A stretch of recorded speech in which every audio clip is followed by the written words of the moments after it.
All right. Thank you very much, Ann, and good afternoon, everyone. We're glad to have you with us today, and think we have some relevant information and can make this a productive time together here. So, as mentioned, my name's Robert Shenton. I'm here in Cleveland, partner in our assurance practice, working with a number of manufacturing and distribution companies. And when the topic came up for this, we thought, all right, what's going to be the market for this, the appetite for this?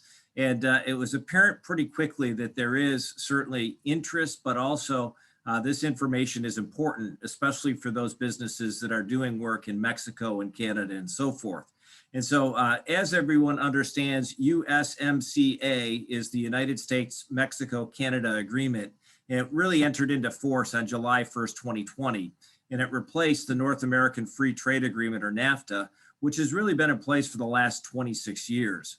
So with this new agreement, it brings kind of a renewed feeling of some certainty for companies that are interested in investing in North America.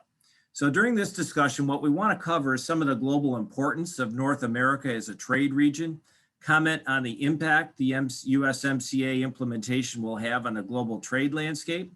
We're going to share some of the changes that USMCA has in comparison to NAFTA and the effect that this will likely have to key manufacturing industries, whether it's automotive or non-automotive. We're also going to discuss the challenges and opportunities that companies are facing as a result of the entry into force of the agreement. And lastly, we'll cover some of the actions companies will need to take in order to be fully compliant with the USMCA. So as mentioned, we have Beth and Alejandro with us here today. We're going to start with Beth, and they'll get a chance to introduce themselves as we get into the information. But Beth, why don't we first start with what the background of NAFTA is, or was? I'm glad to have everyone here with us today. My name is Beth Babbage. I'm a principal in the Global Services Group of Plante Moran. Myself and my colleague Alejandro have been helping clients with all concerns related to USMCA since before it's entered into force in July of this year, actually the past year, and up until this date. But as Robert mentioned, it might make some sense just to give a little bit of background on NAFTA. I'm sure a lot of you have dealt with NAFTA, are familiar with NAFTA and that trade agreement in particular. But as you know, NAFTA is a trade agreement that kind of it started to be in discussions in the 1980s and finally came into force in 1994 during the Clinton administration. And this really eliminated or greatly reduced barriers that existed in trade between the three countries of North America, being Canada, United States, and Mexico. And what this resulted in is really the development of highly complex supply chains between the three countries. And also, but as a benefit, really did quadruple trade between the three countries. So NAFTA, it is an older agreement, it's been renegotiated, but the idea was to really eliminate the barriers that existed between these countries within the trade bloc. Yeah, and to your point, Beth, I think, like you said, initially the US and Canada had a free trade agreement. Mexico then came into play in 1992. And to your point about the high complex supply chains, I think, and we will discuss a lot more deeper the automotive industry, but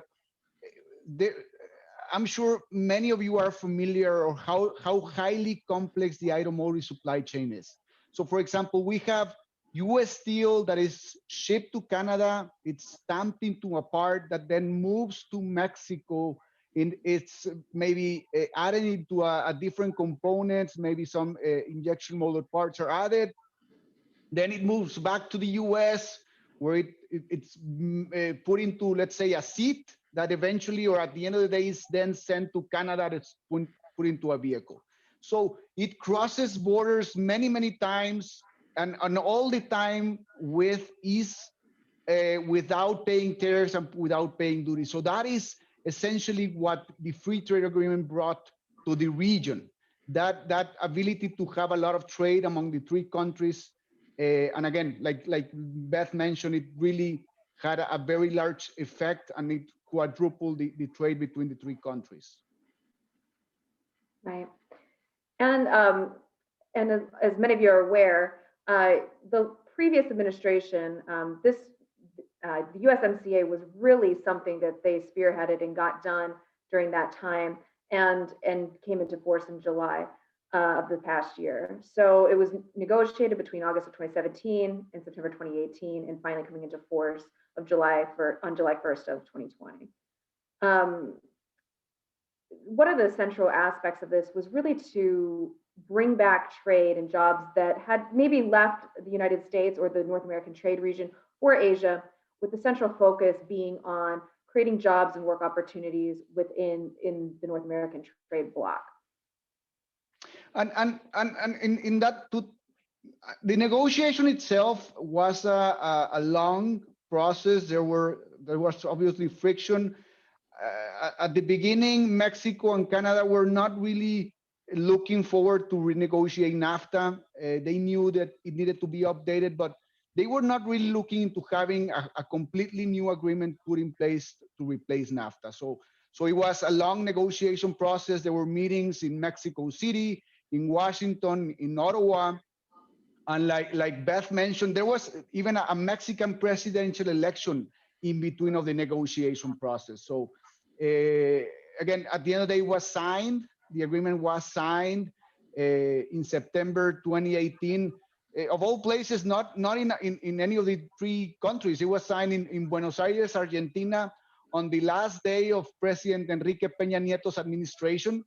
And after it was signed, it still needed to be passed through the legislative process in all three countries. It was passed in Mexico at the end of 2019, and then Canada and the US passed it through their legislative process in early 2020. Surprisingly, the agreement was, like Beth mentioned, implemented July 1st, 2020, which was again in the middle of a calendar year, which is highly unusual for a trade agreement because it brings a lot of complexity along with all the new changes. Just having to implement mid-year, that was a big challenge. So Beth and Alejandro, this really isn't NAFTA 2.0. This is really a brand new agreement. And so maybe Beth, you could start a little bit like, what really is the USMCA? So, and not so much what is USMCA, but a lot of people, I think, look at USMCA and when they think of trade agreements, they see it's, covering the same trade bloc and that sort of thing, and assume that everything that NAFTA covered, it's basically the same thing. You have the same compliance obligations, so on and so forth. So, and that's really truly not the case. The USMCA is not merely NAFTA 2.0. It's not something that is just a rollover of an existing agreement. There are significant changes that one would argue maybe needed to be changed, such as the documentation of the origin of products and the flow of products. That's one of the key things that was not really previously enforced under NAFTA, and that's one of the key changes to the USMCA as it comes to compliance. Many of you are probably familiar with Nafta certificates that you have previously issued or you received from your vendors. Those certificates are no longer valid. Now it's not a matter of just receiving a certificate, a USMCA certificate or an updated certificate.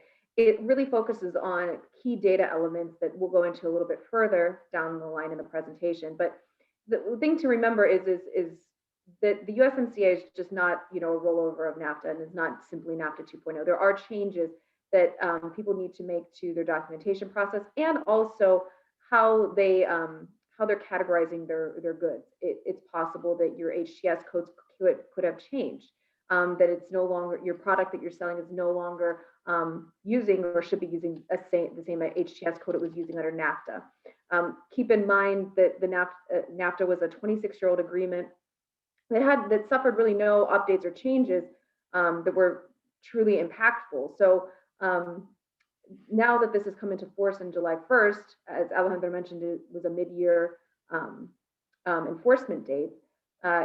People are still coming online and kind of adjusting their processes to properly account for things under the USMCA. So as I mentioned, as I start to broach the subject, don't feel that you're hearing this, oh, it's not NAFTA 2.0. A lot of people are hearing this for the first time, and as Alejandro can probably agree with me on this, is we've seen a lot of clients have been taking the last 6 months to a year to really figure out, okay, am I in compliance? Am I not in compliance? How do I get into compliance? And I would view it as it's kind of been so far a grace period when it comes to Customer and Border Patrol enforcement of the agreement. But I think it's something that we need to be looking at because it is something that will be in place for the next 16 years at least. So Alejandro, maybe I've unpacked a lot there, but maybe just to go into some of the specific details of how NAFTA and the USMCA are different and what you're kind of seeing in the market right now in terms of enforcement and what our clients are doing to come into compliance with NAFTA. I'm sorry. Yes, but one funny thing, and I think it's good to mention, this agreement has actually 3 different names. It's called USMCA in the United States, obviously, because the US is first. In Canada, it's called Usmca, because Canada is the first one. And then in Mexico, it's called TEMEC, which stands for Tratado México, Estados Unidos, Canada. Mexico is first. So that's something that was quite unique. But I think I agree. Something that the USMCA is, I think it's going to become the gold standard for new trade agreements that are going to be negotiated by the US, Canada, and even Mexico with other regions. So we know, for example, the US is working on an agreement with the UK once after they've left Brexit. So this is going to be essentially a template of new agreements that are going to be used in the future. Something that also is very unique about USMCA is that we already know that it's going to be in place for the next 16 years. That's something that's really, really important. And going back to the renegotiation process, there was a time when there was a proposal for the agreement to end every 4 years. That was negotiating to having the agreement last 16 years, and to avoid what happened to NAFTA on happening to USMCA, this agreement is going to be renegotiated. So the countries are going to meet every 6 years to make the necessary small updates and adjustments to keep it relevant, to the times, to the changes, and to avoid 26 years from going by again and having an old irrelevant agreement as part of or in the North American region. For anyone that's familiar, and this is more specific on Mexico, but for anyone that's familiar about manufacturing in Mexico, maybe you've heard the names maquiladora or IMEX or IMEX.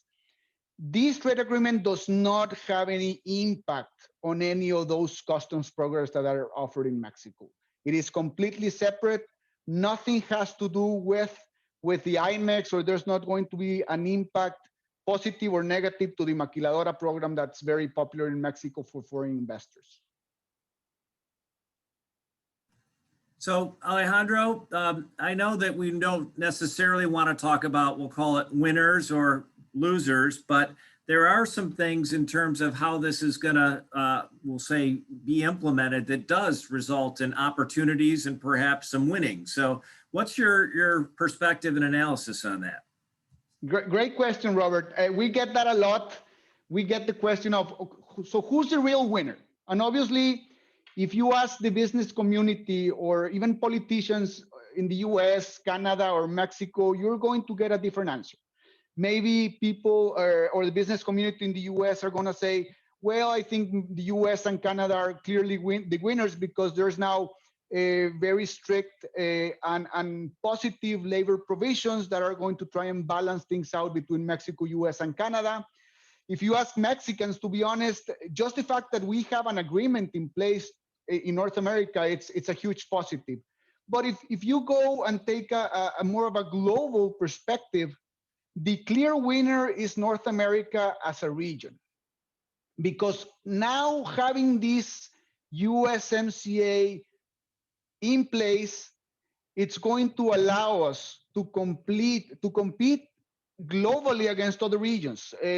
Europe, Asia Pacific, China in particular. So again, this agreement is going to be the foundation to be able to have the region compete as one single unit. So In my view, the clear winner is certainly the US, Mexico, and Canada as a region, so North America. And I think you mentioned this earlier, Robert. I think having this in place really provides a lot of certainty that allows businesses to make decisions. We have to go back to the negotiation process. There were times that there was a risk of not having an agreement in place. So not having even a NAFTA in place. That was very, very uncertain and brought a lot of uncertainty and really put many companies essentially stop companies from being able to make decisions on how they wanted to move forward. So again, clear winner in my view would be certainly North America. So I think, given the breadth of representation we have on this webinar here today, the intent here is to cover this at a high level with the recognition there may be some specific situations that the participants may want to ask about. So just want to set the table for that as we get into some of the nuts and bolts here. And first, I think what we want to get into, Beth, is really what are the main differences that people need to be aware of as we think about compliance and content and documentation? Sure. So as I was mentioning, one of the biggest things that is coming is here with USMCA in comparison to NAFTA from a compliance standpoint is having the support to show the origin of a product, to support that it is USMCA content or not. And prior, as I mentioned before, with NAFTA, it was just a matter of having a NAFTA certificate that could be issued or handed out by anyone. It was just something that maybe someone that was doing the transportation would construct or hand out or manage. This really, in terms of compliance, really focuses on a set of certain data elements that must be present to support the origin of products that are being used to certify essentially that something is of USMCA or North American origin. In addition to that, there are some increased regional content rules, especially as it applies to the automotive industry, which we'll get into a little bit further. I mean, the automotive industry is something that is an industry that is highly affected by this agreement, more so than any other industry by far. And those are the two key differences without getting too far into the nuts and bolts. But as I mentioned with the compliance aspect, it really comes down to documentation, having the proper documentation in place that satisfies a certain set of data elements, which we'll go into. And not only having those on file for your entity to pass on to your customers in the chain, but also of who you're from your suppliers, ensuring that you're getting that documentation from your suppliers, as that the onus of compliance passes from supplier to vendor, from the supplier to your entity, from you to therefore your customer. So there's a chain of, let's say, a chain of control that has to be in place to ensure that your entity, your company is really properly documenting and supporting the origin of the inputs into your product and your final product. I think, Alejandro, do you think it's appropriate to go into a little bit more detail on those data elements, or? Sure, Beth. I couldn't agree more. And I think one of the biggest things is that companies need to expect a much higher level of oversight and compliance. We've been warned by the 3 customs authorities in 3 countries that they're going to start looking at certificates of origin. They're going to be a lot more audits than there were in the past. Like Beth mentioned, under NAFTA, you essentially had to fill out a form, the Nafta certificate, and that was essentially used to get the benefits of not paying a duty when the product moved cross-border. That will continue to be the case, but there's going to be more audits. There's going to be audits to ensure that whatever is being certified in those documents is backed up with enough information. So companies should expect audits and oversight by the customs authorities. And then for companies that do not comply, they should expect penalties. There's going to be fines. There's going to be penalties. Penalties as high as 4 times the value of the duties that were not paid. So again, this is very, very, very important that we considered. And like Beth mentioned, we also need to expect a much higher, and in general for all industries, a much higher regional value content requirements, which essentially means that for products to be deemed originating, there's going to be a lot more value add that needs to come from North America in order to qualify. What does that mean? And perfect example, and we'll discuss a little bit deeper in later today, it's the automotive industry, where in the past under NAFTA, a vehicle needed to have 62.5% regional value content from the North American countries to be able to move without any duties. Under USMCA, that regional value content percentage is going to increase to 75%. So there's 12.5% of a vehicle's content that is now going to have to come from North America. So I think that's also a very important item. And then lastly, maybe another big change is, Beth already mentioned this, NAFTA certificates are not longer valid. They went away completely. And the USMCA text does not provide a formal USMCA certificate. What it does provide is some data elements that need to be included on any type of document for that document to be considered as a certificate of origin. So again, those would be the main changes that we would see and that we would like to share with you. Now, Alejandro, I think a lot of people are probably wondering, and I know I would be, we're talking about this compliance and that sort of thing. You know, it's the USMCA has been enforced now for going on, geez, almost 8 months now. I think people are wondering, have you seen any situations where we have clients that have had audits done by Customs Border Patrol, have seen any kind of fines or penalties, or has there been kind of this grace period or interim period where people are kind of coming into compliance? And is there kind of any update on when things will start to be a little more formalized in terms of compliance reviews? So fortunately, none of our clients have been audited yet. But I think you mentioned something that's very, very important. And we'll talk about this in a bit. But one of the challenging things about USMCA, and we mentioned this already, was implemented mid-year. The three customs authorities and the three countries understood that there were a lot of challenges. So they essentially deemed the period between July 1st and December 31st, 2020 as an implementation period where essentially they were going to defer from making any type of audits or assessments. Now, that concluded December 31st, 2020. So we are expecting for some audits to come into play, for customs authorities to start requesting information and getting a request for additional information for any companies that are getting the benefits of not paying any duties when they cross-border trade.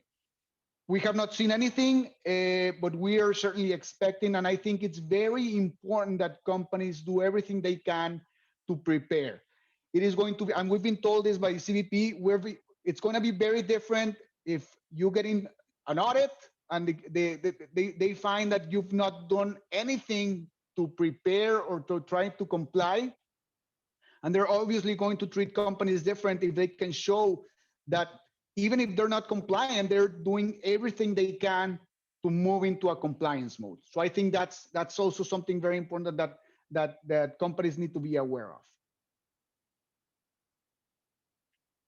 So I know we've got a number of representatives here participating that work in the automotive industry, and certainly there's going to be a major impact in automotive. So Alejandro, could you maybe walk through some of those rules that maybe are specific to automotive and supply chain and some of the perhaps actions or reorganizations that would be expected?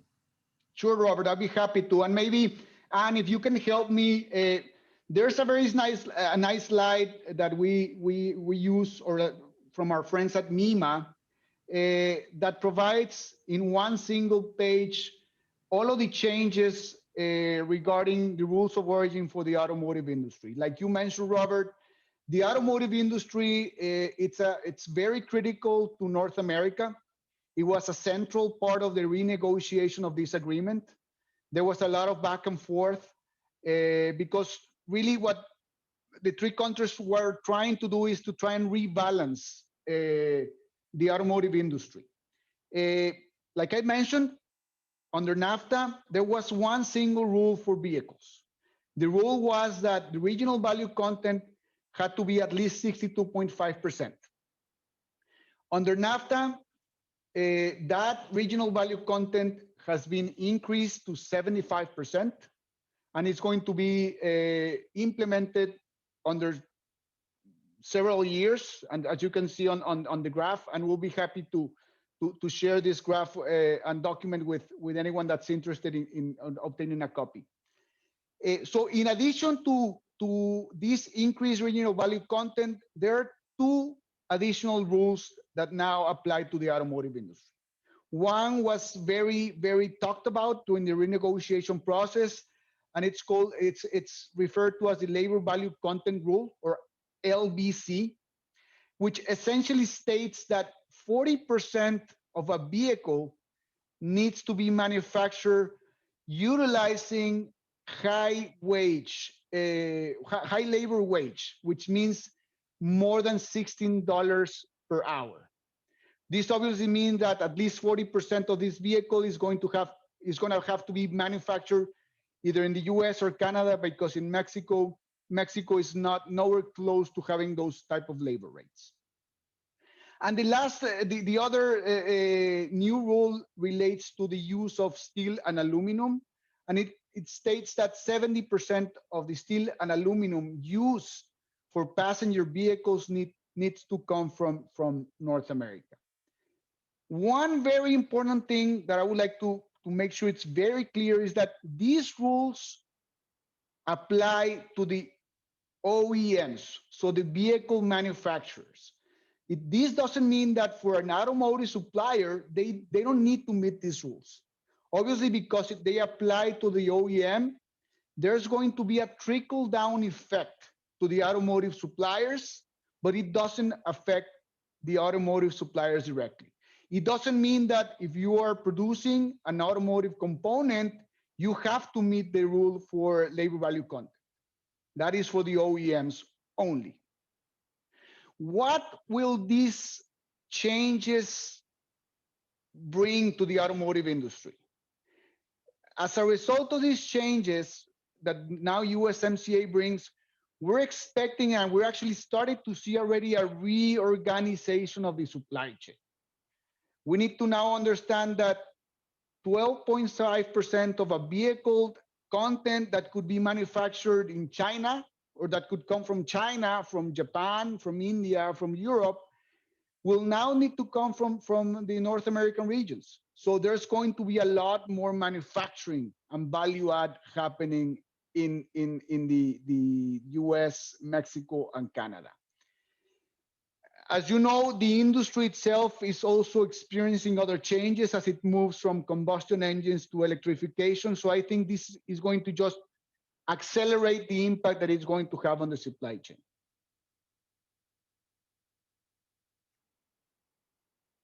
Thanks, Alejandro. I think that's really helpful as far as, especially for those working in automotive, understanding this timeline of what we're working towards and where we're trying to get to that increased content, certainly from a North American perspective. So Beth, clearly there's going to be some challenges and opportunities for companies, whether it's automotive or non-automotive. And so could you maybe walk us through what we see, as for those participating here, what those challenges are, but probably more importantly, what are some of the opportunities we think we see for our region? Right. So I think, as Alejandro already touched on, I mean, and we've explained before, I think most companies are in an adjustment phase, or have been in an adjustment phase for the second half of 2020. And the Customs and Border Patrol or protection agencies of all the different region countries have kind of recognized that and have held off on the enforcement, especially due to COVID as well. I mean, companies have been dealing with a lot. And so if you find yourself in a position where you don't really understand what you need to be doing or what your company needs to be doing, you're not alone. In when it comes to the documentation requirements, knowing if your product still meets the rules of origin, if your HTS codes have changed. These are all items that many companies are dealing with that we see on a daily basis, we get questions about. And now is the time to be looking at this and to look at ways to come into compliance. So there definitely are challenges, but the challenges kind of do bear opportunities, as Alejandro mentioned, with the 12.5%, especially in the automotive sector, of that, those products needing to come from the USMCA region. So typically, we would see, maybe those products coming from Asia or other areas of the globe, where now, in order to hit that regional value content from an automotive perspective, those suppliers to OEMs, and you can imagine this being OEMs pushing down these rules onto their suppliers. Those suppliers needed to come up with more regional content or products that come from the USMCA region. So this could mean, and this will mean, additional opportunities for those who are producing and already have facilities in the US or Canada or Mexico. This increased regional value content. So like we were saying, there are challenges of coming into compliance and staying in compliance with the documentation requirements, so on and so forth.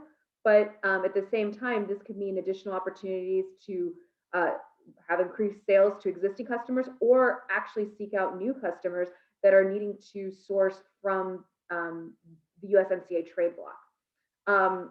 Also,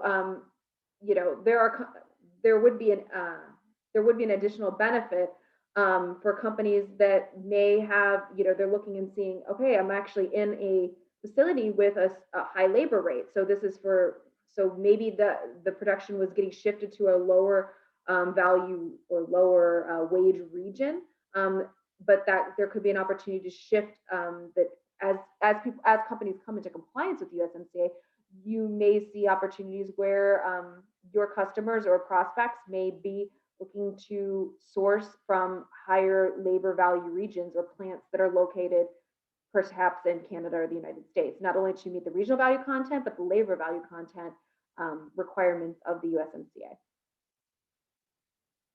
And I think that details a few of the opportunities without getting too far in the details. But Alejandro, do you have anything to add?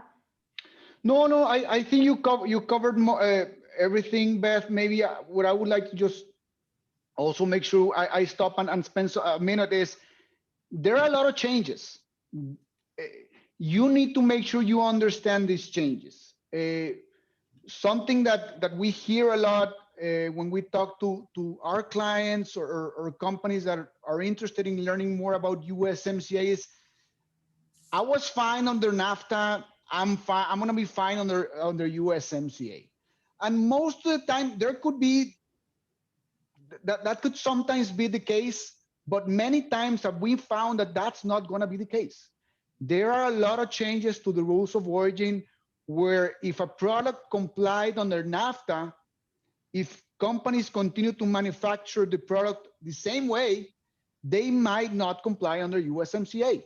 Like we saw on the chart, the automotive chart, they might comply year 1 or year 2, but by year 3, they're gonna be out of compliance.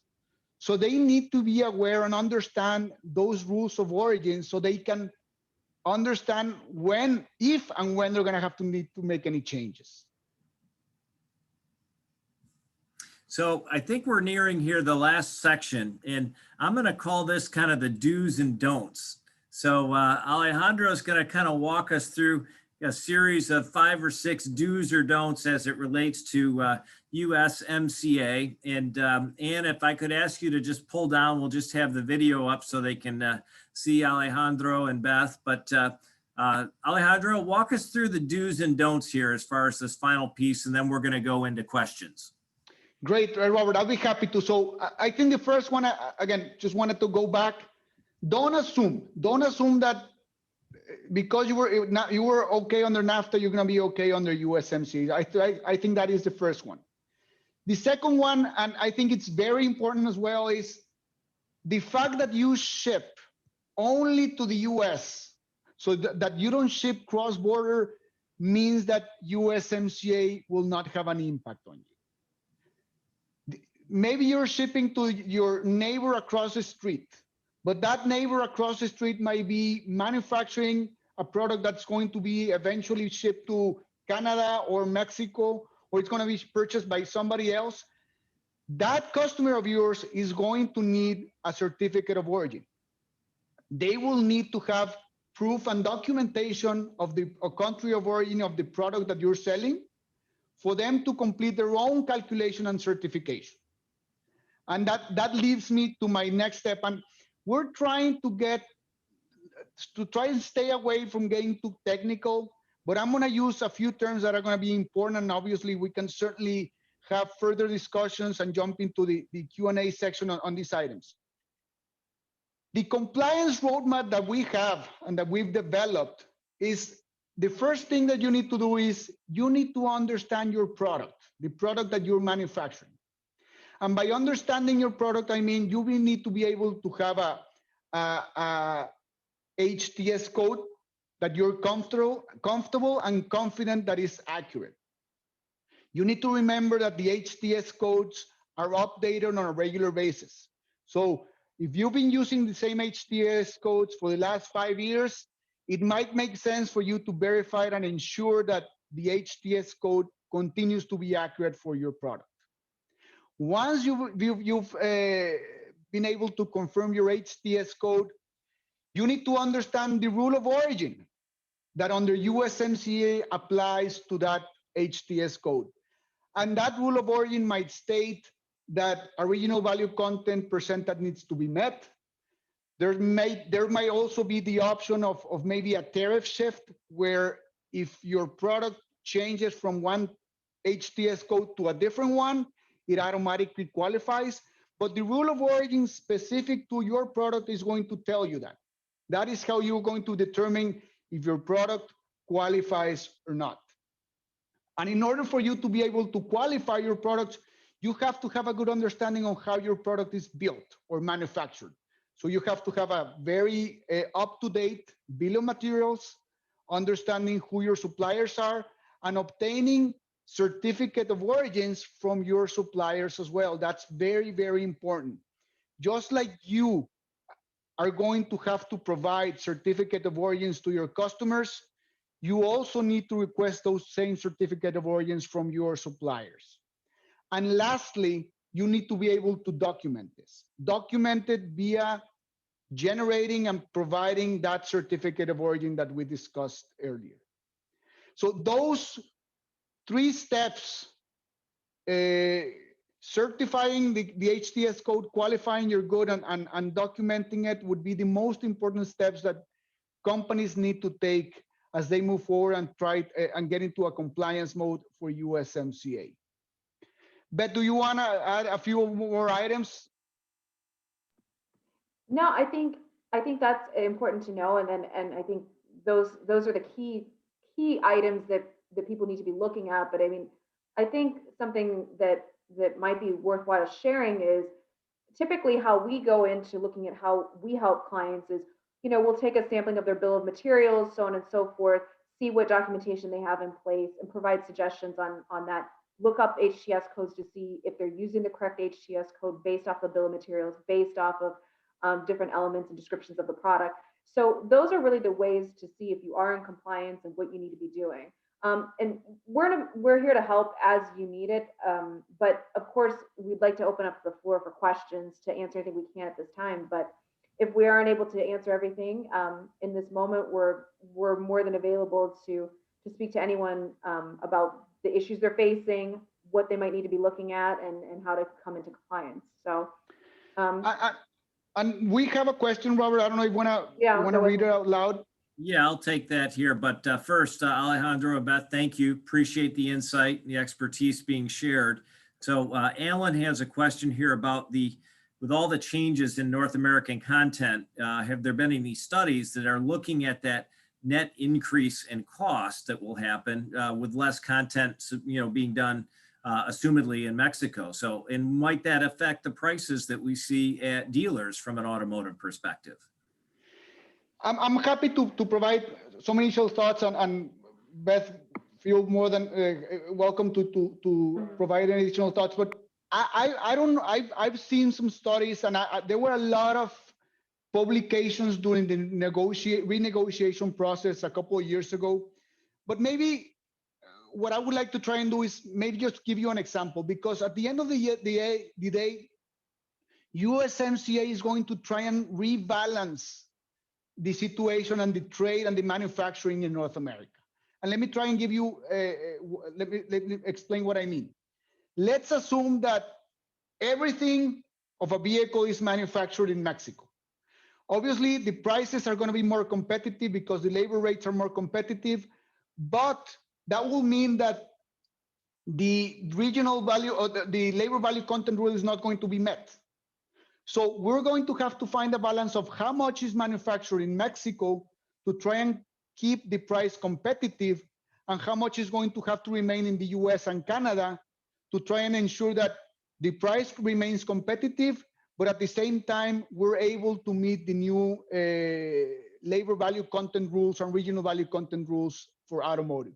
So again, it's going to be a balancing. And we do expect, and I think the negotiators took this into consideration when they decided to establish phasing periods for this, because it's going to take time. It's going to take time for this rebalancing act on the trade among Mexico, US, and Canada, specifically for the automotive industry, to take place. Thanks, Alejandro. I'm going to ask just maybe one general question here, and then we do have networking set up. So I think we're going to go into networking after this. We've got two 15-minute sessions that are being planned. So Ann, I'm putting you on notice for starting networking shortly. But I think knowing that we've really been shut down from travel over the past year, in terms of, Alejandro, anything that you're hearing in Mexico as far as opening of borders or ability to travel or things, anything that you're hearing on the ground there as far as when that might start to open? So we just heard a couple of days ago that the borders, there was an extension on the border closure at least until March 21st. So that means that obviously if you get into a plane, you can certainly travel to Mexico, and Mexicans can travel to the US. Essentially, that border restriction is for land crossings only. But from a general perspective, Robert, what we're seeing here in Mexico, and we've also are seeing this in the US as well, is that as a result of USMCA, and if on top of that you throw into it the ongoing 301 tariff situation between the US and China, we're seeing a lot of foreign investors interested in investing in North America, not only Mexico, but Canada and US as well, to try and benefit from this USMCA and to be able to serve North America from North America.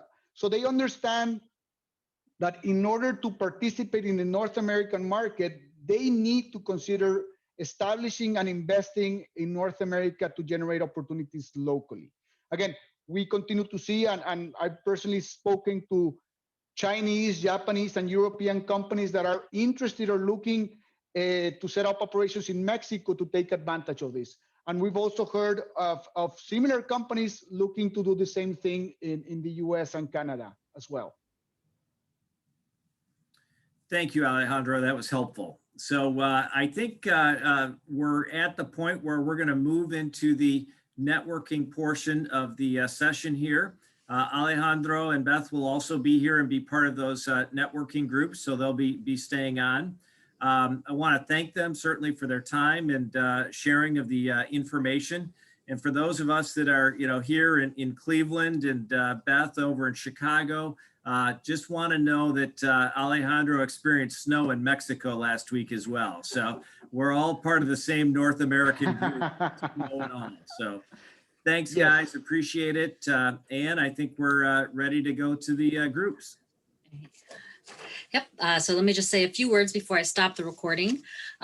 Again, from Manufacturing Works, thank you so much to Plante Moran, Beth, Alejandro, Robert. Your presentation was wonderful. We really appreciate the insight that our partners can provide for our stakeholders.